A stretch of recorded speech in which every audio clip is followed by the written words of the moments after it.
ಅವ್ರನ್ನ ಎಲ್ಲ ಒಳ್ಳೆಯವರು ಅಂದ್ಕೊಂಡೆ ನಾವು ಎಷ್ಟು ಒಳ್ಳೆ ವ್ಯಕ್ತಿ ಅಂತಾನೆ ನಾವು ಒಂದು ಸೇವೆ ಅಂತ ಒಳ್ಳೆಯವರು ವ್ಯಕ್ತಿ ಅನ್ಕೊಂಡು ಒಳ್ಳೆ ಕೆಲಸ ಮಾಡ್ತಾರೆ ಅನ್ಕೊಂಡು ನಾವು ನಂಬಿಕೆಯಿಂದಾನೇ ಸಂಘ ಸೇರಿದ್ದು.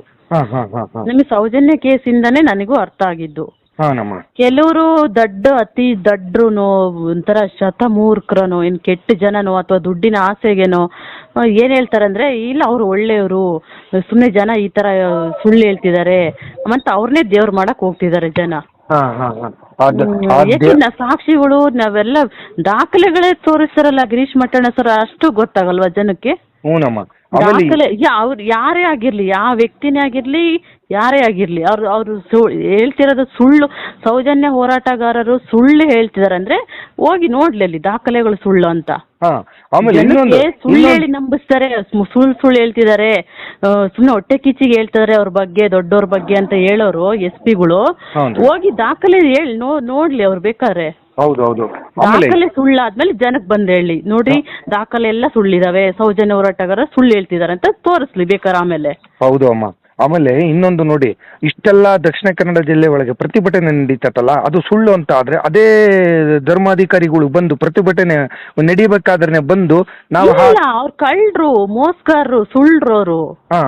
ಅಷ್ಟು ದಮ್ಮು, ತಾಕತ್ತು, ನಿಯತ್ತು, ನಿಜವಾದ ನಿಜ ಜನ ಏನ್ ನಂಬಿದ್ದಾರೆ, ದೇವ್ರಂತ ನಂಬಿದ್ದಾರೆ. ಅದಕ್ಕೆ ಇಷ್ಟು ಒಂದು ಊರಿನಷ್ಟಾರು ಅವ್ರ ಯೋಗ್ಯತೆ ಇದ್ದಿದ್ರೆ ಅವರೇ ಬಂದು ಸಾಲ್ವ್ ಮಾಡ್ಬೇಕಾಗಿತ್ತು ಅವರು. ಹೌದಮ್ಮ, ನಿಜ ನಿಜ. ಇಷ್ಟು ಹಾಳಾಗ್ತಿದೆ ಸಮಾಜ, ನಮ್ ಧರ್ಮಸ್ಥಳ ಯಾಕೆ ಇಷ್ಟ ಹಾಳಾಗ್ತಿದೆ, ಜನ ಯಾಕೆ ರೊಚ್ಚಿಗೆ ಎದ್ದಿದ್ದಾರೆ, ಯಾಕೆ ಪ್ರತಿಭಟನೆಗಳಾಗ್ತಿದಾವೆ, ನಮ್ಮ ಹೆಸರು ಯಾಕೆ ಬರ್ತಿದೆ, ತಾಕತ್ತಿದ್ರೆ ಬಂದ್ ಮಾತಾಡ್ಲಿ, ಅವರು ಸಾಲ್ವ್ ಮಾಡ್ಲಿ. ಜನಕ್ಕೆ ಯಾಕೆ ಕಿತ್ತಾಟ ಇಡ್ಬೇಕು ಅವರು? ಹೌದು, ನಮ್ಮ ಹಿಂದೂಗಳಿಗೆ ಕಿತ್ತಾಟ ಇಡ್ತಿದ್ದಾರೆ. ಹೌದು, ಈ ಸಂಘಗಳು SP ಗಳೆಲ್ಲ ಯಾರು? ನಮ್ಮ ಹಿಂದೂಗಳು. ಸಾಲ ತಗೊಂಡಿರೋರು ನಮ್ಮ ಹಿಂದೂಗಳು. ಹಿಂದೂಗಳು ಕಿತ್ತಾಟ ಇಟ್ಟು ಅವರು ಕಳ್ಳರು ಬಚ್ಚಿಕೊಂಡಿದ್ದಾರೆ ಒಳಗೆ. ಆಮೇಲೆ ಇನ್ನೊಂದು ನೋಡಿ, ದೇವಸ್ಥಗಳಿಗೆ ಹೊರಗೆ ಬಂದು ಮಾತಾಡೋ ತಾಕತ್ತಿಲ್ವಾ ಅವರಿಗೆ? ಹೌದೌದು, ಸತ್ಯ. ಅವರಿಂದ ತಾನೇ ನಮಗೆ ನೋವಾಗುತ್ತೆ ಸರ್. ನಮ್ಮ ಹಿಂದೂಗಳಿಗೆ ಇಟ್ಟು ಒಳ ಬಚ್ಚಿಕೊಂಡಿದಾರಲ್ಲ ಬೇವರ್ಸಿಗಳು ಅಂತ. ಹೌದೌದು, ಸತ್ಯ. ನಮ್ಮ ಹಿಂದೂಗಳು ಹಾಳಾಗ್ತಿದಾರಲ್ಲ ಅಂತ ನಮಗೆ ನೋವಾಗುತ್ತೆ. ಹೌದು ನೋಡಿ, ಈಗ ಏನಾಗಿದೆ ಅಂದ್ರೆ ಸಂಘದಿಂದ ಲೋನ್ ತಗೊಂತಾರೆ ಅಂದ ತಕ್ಷಣ 1 ಲಕ್ಷ 2 ಲಕ್ಷ ಕೇಳಿದ ತಕ್ಷಣ ಕೊಟ್ಬಿಡ್ತಾರೆ ಅವರು. ಯಾವ್ದು ಏನೋ ಬಡವರು ಏನೋ ಒಂದು ಸಹಾಯ ಆಗುತ್ತೆ ಇದನ್ನು ಅಷ್ಟೇ ತಿಳ್ಕೊಬಿಡ್ತಾರೆ. ಬಡ್ಡಿ ಎಷ್ಟು ಏನು ಅಂತ ಯಾರು ಲೆಕ್ಕ ನೋಡಲ್ಲ. ಲೆಕ್ಕ ನೋಡಿದ್ರು ಅರ್ಥ ಆಗದಿರೋ ಅಷ್ಟು ಇದಾರೆ ಆ ಮುಗ್ಧರು ಹಳ್ಳಿ ಜನ. ಹೌದು, ಅವ್ರಿಗೆ ಓದಿರಲ್ಲ, ಗೊತ್ತಾಗಲ್ಲ ಬಡ್ಡಿ ಎಷ್ಟು ಏನು ಅಂತ. ಈ ತರ ಸುಮ್ನೆ ತಗೋಬಿಡ್ತಾರೆ ಪಾಪ. ಆಮೇಲೆ ನೋಡಿ, ಯಾವ್ದೋ ಒಂದ್ ಕಷ್ಟಕ್ಕೆ ಸಹಾಯ ಆಗುತ್ತಲ್ಲ ಅಂತ ಅದನ್ನ ಈ ತರ ಜನನ ಉಪಯೋಗಿಸ್ಕೊಂಡಿದ್ದಾರೆ, ಇವ್ರು ದುರ್ಬಳಕೆ ಮಾಡ್ತಿದ್ದಾರೆ.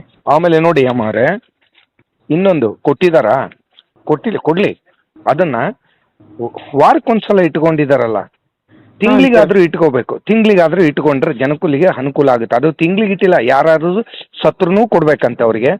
ಏನಾರು ಒಂದು ಫಂಕ್ಷನ್ ಇದ್ರೂ ಅವ್ರಿಗೆ ಹಣ ಮುಟ್ಟಿಸ್ಬೇಕಂತೆ. ಅವರೆಲ್ಲ ಮತ್ತೆ ದಾದಾಗಿರಿ ಮಾಡ್ಕೊಂಡ್ಬಂದು ಮನೆ ಬಾಗ್ಲಿಗೆ ವಸೂಲಿ ಮಾಡಕ್ ಬರ್ತಾರೆ. ದಾದಾಗಿರಿ ಅಂತ ಕೇಳ್ತಿರಲ್ಲ ಇಲ್ಲಿ. ನಾನು ಒಂದು ಇನ್ಸೂರೆನ್ಸ್ ಮಾಡ್ತಿದ್ದೆ ಆ ಸಂಘದಲ್ಲಿ. 2 ವರ್ಷ ಕಂಪ್ಲೀಟ್ ಆಗಿತ್ತು, 3ನೇ ವರ್ಷ ಸ್ಟಾರ್ಟ್ ಆಯ್ತು. ನಂದು ಕಂಪ್ಲೀಟ್ ಆದ್ಮೇಲೆ 1 ತಿಂಗಳೇನೋ ಗ್ಯಾಪ್ ಬಂತು. ಮತ್ತೆ ಇನ್ನೊಂದು ತಿಂಗಳು ಬಿಟ್ಟು ನೀವು ಕಟ್ಟಬೇಕು ಅಂತ ಹೇಳಿದ್ರು. ಅದ್ ಯಾವ ಟೈಮ್ ಬರುತ್ತೋ ನಾವ್ ಹೇಳ್ತೀವಿ ಅಂತ ಹೇಳಿದ್ರು. ನಂದು ಸಾಲದಲ್ಲಿ ಲೋನ್ ಏನೇ ಯಾವ್ದು ಇರ್ಲಿಲ್ಲ, ಸಾಲದೆಲ್ಲ ಕಂಪ್ಲೀಟ್ ಆಗಿತ್ತು. ಒಂದ್ಸಲಿ ಫಸ್ಟ್ 10,000 ತಗೊಂಡೆ, ಆಮೇಲೆ 30,000 ತಗೊಂಡೆ, ಆಮೇಲೆ 50,000 ತಗೊಂಡೆ, ಮತ್ತೆ 1 ಲಕ್ಷ ತಗೊಂಡೆ. ಅದೆಲ್ಲ ಕ್ಲಿಯರ್ ಆಗಿತ್ತು. ಇದು ಇನ್ಸೂರೆನ್ಸ್ ಮಾತ್ರ ನೀವು ವಾರ 230 ರೂಪಾಯಿ ಕಟ್ಟೋದಿತ್ತು. ಅದು 2 ವರ್ಷ ಕಂಪ್ಲೀಟ್ ಆದ್ಮೇಲೆ 3ನೇ ವರ್ಷ ಸ್ಟಾರ್ಟ್ ಆಯ್ತಲ್ಲ. ಇವತ್ತು ಬುಧವಾರ ನಾವು ಅಮೌಂಟ್ ಕಟ್ಟೋದು. ಬುಧವಾರ ಇವತ್ತು ಬಂದಿದ್ರೆ ಅವರು ನನಗೆ 1 ದಿನ 2 ದಿನ ಮುಂಚೆ ಫೋನ್ ಮಾಡು ಹೇಳಿಲ್ಲ SP ಗಳು. ನಿಮ್ದು ಈ ವಾರ ಬಂದಿದೆ ಮೇಡಮ್ ಅಂದ್ರೆ ಸೋಮವಾರ, ನಾವು ಬುಧವಾರ ಅಮೌಂಟ್ ಕಟ್ಟಿದ್ರೆ ಸೋಮವಾರ ಇಲ್ಲ ಮಂಗಳವಾರ ನೈಟ್ ಆದ್ರೂ ಫೋನ್ ಮಾಡಿರ್ಬೇಕಾಗಿತ್ತು ಅವರು.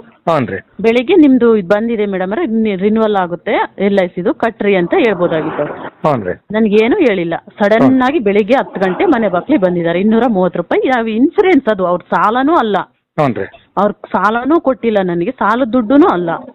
ಈಗ ನಾವ್ ಒಂದ್ಸರಿ ಸಾಲ ತಗೊಂಡು ವಾರ ಕಟ್ಕಂತ ಹೋಗಿ 1 ವಾರ ಬಿಟ್ಟು ಅವ್ರ ಮನೆ ಬಾಕ್ಲಿ ಬರ್ಬೇಕಾಗಿತ್ತು. ಅದು ಇನ್ಸೂರೆನ್ಸ್. ಎಂತ ಗೌರ್ಮೆಂಟ್ ರೂಲ್ಸ್ ಅಲ್ಲೂ ಇನ್ಸೂರೆನ್ಸ್ ಮನೆ ಬಾಕ್ಲಿ ಬರೋ ಅವಶ್ಯಕತೆ ಇಲ್ಲ. ನಾವು 1 ತಿಂಗಳು ಬಿಟ್ಟಾರು ಕಟ್ಬೋದು. ಎಂತ ಯಾವ್ದೇ ಇನ್ಸೂರೆನ್ಸ್ ಆಗ್ಲಿ 1 ತಿಂಗಳು ಲೇಟ್ ಆದ್ರೂ ಅಲ್ಲಿ ಟೈಮ್ ಕೊಡ್ತಾರೆ ತಾನೆ. ಇವರು ಅವತ್ತೇ ಬಂದಿದ್ದಾರೆ. ಇವತ್ತು ಕಟ್ಟುವುದು ಸ್ಟಾರ್ಟ್ ಡೇಟ್ ಬಂತಂದ್ರೆ ಇವತ್ತೇ ಮನೆ ಬಾಕ್ಲಿ ಬಂದಿದ್ದಾರೆ. ನನಗೆ ಮೊದಲೇ ಇವರು ಸೌಜನ್ಯ ಬಗ್ಗೆ ಇದೆಲ್ಲ ಬಂಡವಾಳ ಗೊತ್ತಿತ್ತಾ, ಎಷ್ಟು ಮೋಸಗಾರರು, ಕಾಮಕರು, ರಾಕ್ಷಸರು ಅಂತ. ಹೌದ್ರಿ. ನನ್ಗಾದ್ರೂ ಅದಕ್ಕೂ ಇದಕ್ಕೆ ಏನ್ ಬಿಡು, ನಮ್ಗೆ ಇಷ್ಟ ಇದ್ರೆ ಇರ್ಬೋದು, ಕಷ್ಟ ಆದ್ರೆ ಬಿಡ್ಬೋದು ಅಂತ ಸುಮ್ನೆ ಇದ್ದೆ ನಾನು. ಹೌದ್ರಿ. ಮತ್ ಸಡನ್ ಮನೆ ಬಾಕ್ಲಿಗೆ ಬಂದು ಇಲ್ಲ ಕಟ್ರಿ ಮೇಡಮ್ ಅಲ್ಲ ಸರ್, ನೀವು ಮುಂಚೆ ನಿನ್ನೆ ಏನಾರ ಫೋನ್ ಮಾಡ್ಬೇಕಾಗಿತ್ತ, ನಾವ್ ಇವತ್ತು ಅಮೌಂಟ್ ಕಟ್ಬೇಕಂದ್ರೆ, ಇವತ್ತು ನಿಮ್ದು ಇನ್ಸೂರೆನ್ಸ್ ರಿನ್ಯೂವಲ್ ಆಗುತ್ತೆ ಅಂದ್ರೆ ನಿನ್ನೆ ಫೋನ್ ಮಾಡ್ಬೇಕಾಗಿತ್ತು. ನೀವು ಸಡನ್ ಆಗಿ ಬಂದ್ರೆ ನಮಗೆ ನಮ್ಮ ಹತ್ರ ಇರ್ಬೇಕಲ್ಲ ನಾನು ಅಂತಂದೆ. ನಾವು ಮುಂದಿನ ವಾರದಿಂದ ಕಟ್ತೀವಿ, ಹೋಗ್ರಿ ಈ ವಾರ ಬಿಡ್ರಿ ಅಂತಂದೆ.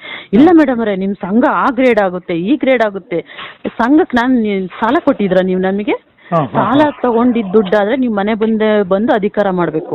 ಇದು ಸಾಲದ್ದಲ್ಲ, ಇದು ಇನ್ಸೂರೆನ್ಸ್ ಇಂದು. ನಾವ್ ಇವತ್ತೇ ಇಷ್ಟ ಆದ್ರೆ ನಾವು ಇನ್ಸೂರೆನ್ಸ್ ಕಂಟಿನ್ಯೂ ಮಾಡ್ಬೋದು, ಇಲ್ಲ ಬಿಡ್ಬೋದು, ಅದು ನಮ್ಮ ಇಷ್ಟ. ಇದು ಇನ್ಸೂರೆನ್ಸ್ ಮೇಲೆ ಅವ್ರಿಗೆ ಅಧಿಕಾರ ಇರಲ್ಲ. ಹೌದ್ರಿ. ನಾವ್ ಸಂಘ ಇನ್ಸೂರೆನ್ಸೇ ಕೈ ಬಿಡ್ಬೋದು ಬೇಕಾದ್ರೆ. ಅವ್ರು ಮಾಡ್ಬೇಕಾಗಿರೋದು ಸಾಲ ಕೊಟ್ಟಿರೋ ದುಡ್ಡಿ ಮಾಡ್ಬೇಕಷ್ಟೇ. ನನ್ ಸಾಲನೂ ಇಲ್ಲ ಸಂಘದಾಗೆ. ಈ ತರ ಅವತ್ತು ಸರಿಯಾಗಿ ನಾನು ಒಂದಿನ ಜಗಳನೇ ಮಾಡಿದ್ದೀನಿ ಅವ್ರ ಹತ್ರ. ನೀವು ಇದಕ್ಕೆಲ್ಲ ಮನೆ ಬಾಕ್ಲಿ ಬರೋ ಅವಶ್ಯಕತೆ ಇಲ್ಲ, ಎಷ್ಟು ಲಕ್ಷ ಕೊಟ್ಟಿದ್ರಿ ನೀವು ಸಾಲ ನಮ್ಗೆ, ಸಾಲ ಕೊಟ್ಟು ಮನೆ ಮುಂದಕ್ಕೆ ಬಂದಿರೋ ತರ ಬಂದಿದಿರಲ್ಲ ಅಂತಂದು ಬೈದಿದ್ದೀನಿ. ಇಲ್ಲಿ ನಮ್ಮ ಮಾವರು, ಅತ್ತೆ ಮಾವರು ಎಲ್ಲರಿದ್ರು, ಬಿಡ ಮತ್ಲಾಗೆ ಹೋದ್ರೆ ಹೋಗ್ಲಿ ಅಂತಂದು ಅಂದ್ರು ಅವರು. ಆಮೇಲೆ ಇನ್ನೊಂದು ನೋಡಿ ಅಮ್ಮವ್ರೆ, ಆ ದುಡ್ಡು ಇದೆಯಲ್ಲ, ಭಕ್ತರು ಹಾಕಿರೋ ದುಡ್ಡು, ಅದು ಅವ್ರ ಅಪ್ಪನ ಮನೆಯಿಂದ ₹1 ಒಂದು ನಯ ಪೈಸದ್ದು ಬಂಡವಾಳ ಇಲ್ಲ ಅಂತ್ರಿ ಅಲ್ಲಿ. ತಿನ್ನೋ ಅನ್ನ ಕೂಡನು ನಮ್ ಹಿಂದೂಗಳು ದುಡ್ಡಲ್ಲೇ ತಿಂತಿದ್ದಾರೆ. ಅವ್ರು ಇರೋ ಮನೇನು ನಮ್ ಹಿಂದೂಗಳು ದುಡ್ಡಲ್ಲೇ ಮನೆ ಇರೋದು. ಹೌದ್ರಿ. ಅವ್ರು ದೇವ್ರ ಸುರಿಸಿ ಒಂದ್ ತುತ್ತು ಅನ್ನನೂ ತಿಂತಿದಾರ ಅವರು. ಹೆಂಡ್ರು ಮಕ್ಳು, ಅವ್ರ ಕುಟುಂಬ ಆಗ್ಲಿ ಬೆವ್ರು ಸುರಿಸಿ ದುಡಿದು ಒಬ್ರು ಒಂದ್ ತುತ್ತು ಅನ್ನ ತಿಂತಿದಾರ ಅವ್ರ ಸ್ವಂತ ದಣದ್ದು. ತಿನ್ನೋ ಅನ್ನ, ಅವ್ರು ತಿನ್ನೋ ಅನ್ನನೂ ಇಂದನು ಹಿಂದೂಗಳ್ದೆ, ಮತ್ತೆ ಅದೇ ಹಿಂದೂಗಳ್ದೆ ಮೋಸ ಮಾಡ್ತಿದ್ದಾರೆ. ಆಮೇಲೆ ನೋಡಿ ಅಮ್ಮ, ಇನ್ನೊಂದು ಧರ್ಮಸ್ಥಳದಲ್ಲಿ ಅಲ್ಲಿ ಏನಾಗ್ತಿದೆ ಅಂತ ಈಗ ಕೆಲವು ಹೆಣ್ಣು ಮಕ್ಕಳು ಬಾಯಿ ಬಿಟ್ಟು ಹೇಳ್ತಾ ಇದಾರೆ, ಈ ಸಾಮೂಹಿಕ ಮದುವೆ ಅಂತ ಆಗ್ತಾವಂತ. ಗೊತ್ತಾ ನಿಮಗೆ? ಗೊತ್ತಿರ್ಬೋದು. ಗೊತ್ತಾ? ಅಲ್ಲಿ ಒಳ್ಳೊಳ್ಳೆ ಜೋಡಿಗಳು ಏನಾರ ಕಂಡು ಬಿಟ್ರೆ ನಿಮಗೆ ಟೂರ್ ಪ್ಯಾಕೇಜ್ ಇದೆ, ನಿಮಗೆ ಜೀಪ್ ಇದೆ, 2 ದಿವಸ ಉಳ್ಕೊಳ್ಳಿ ಅಂತ ಹೇಳಿ ಅವರಿಗೆ ದೌರ್ಜನ್ಯ ಮಾಡಿ ಎಷ್ಟೋ ಹೆಣ್ಣು ಮಕ್ಕಳಿಗೆ ಅತ್ಯಾಚಾರ ಮಾಡಿದಾರಂತಲ್ಲಿ. ಪಾಪ ಮಂಜುನಾಥ ಆಗ್ಲಿ, ಹಣ್ಣಪ್ಪನ ಆಗ್ಲಿ, ಆ ದೇವ್ರು ಆ ಕ್ಷೇತ್ರದಾಗ ಮಾಡಿ ಅಂತ ಹೇಳಿಲ್ಲ. ಆದ್ರೆ ಇವರು ಕಚ್ಚಡ ನನ್ನ ಮಕ್ಕಳು. ಇವ್ರಂದ್ರೆ ಇದೇ ಜನಕ್ಕೆ ಈ ತರ ಮೋಸ ಮಾಡೋಕೆ, ನಂಬಿಸೋಕೆ, ಒಂದ್ ಬಿಂಬಿಸೋಕೆ ಇವ್ರು ಒಳ್ಳೆ ಕಾರ್ಯ ಮಾಡ್ತಾರೆ. ಮೇಲೆ ಜನಕ್ಕೆ ಒಂಥರ ಸೃಷ್ಟಿ ಮಾಡೋದು, ಒಳಗೆ ಅವ್ರ ಕಾಮಕರದ ತೀರ್ಸ್ಕೊಳ್ಳೋದು. ಹೌದೌದೌದು, ನಿಜವಾಗಿ ಎಷ್ಟೋ ಕೋಟಿಯಲ್ಲಿ ಹಣ ಬೀಳ್ತಿದೆ ಅಂತ ಹೇಳಿದ್ರೆ ಇವ್ರು ಮತ್ತೆ ಇವ್ರು ಯಾರು ಮಾತು ಕೇಳಬೇಕು? ಈ ರಾಜಕೀಯದವ್ರು ಮಾತು ಕೇಳಲ್ಲ ಇವರಿಗೆ. ಇವರು ಅವರು ಹಂಗಾಲನಲ್ಲೇನೆ ತಲೆ ಬಾಗಿ ಅಲ್ಲಿ ಕೈ ಚಾಚಿ ಕೇಳಕ್ ಹೋಗ್ತಾರೆ. ಯಾಕಂದ್ರೆ ಇದೆ ಹಣ ಪುಕ್ಷಟೆ ಹಣ ಅಲ್ಲ ಇವ್ರಿಗೆ.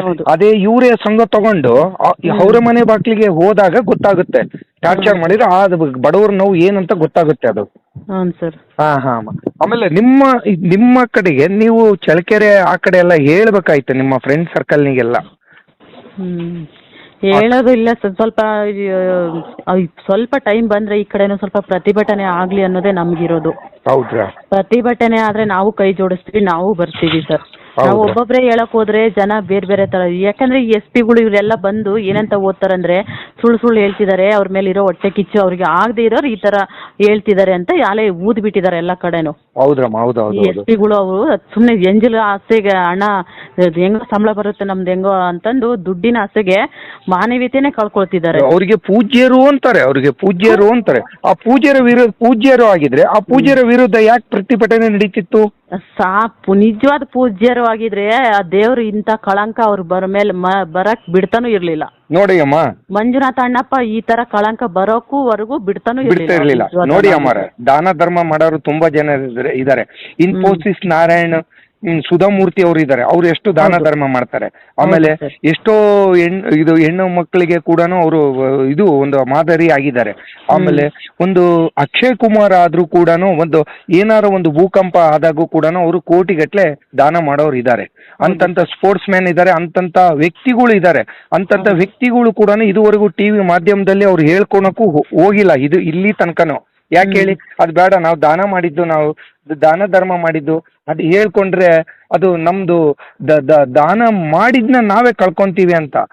ಒಂದು ಸರ್ ಅವರು ಮನಸ್ಸಾಕ್ಷಿಯಿಂದ ಒಂದು ಮಾನವೀಯತೆಯಿಂದ ಮಾಡ್ತಿದ್ದಾರೆ. ಇವ್ರ ತರ ಒಂದು ಮಂಜುನಾಥ ಅಣ್ಣಪ್ಪ ಅಂತ ಮುಖವಾಡ ಹಾಕೊಂಡ್ ಮಾಡಿಲ್ಲ ಅವ್ರು ಯಾರು.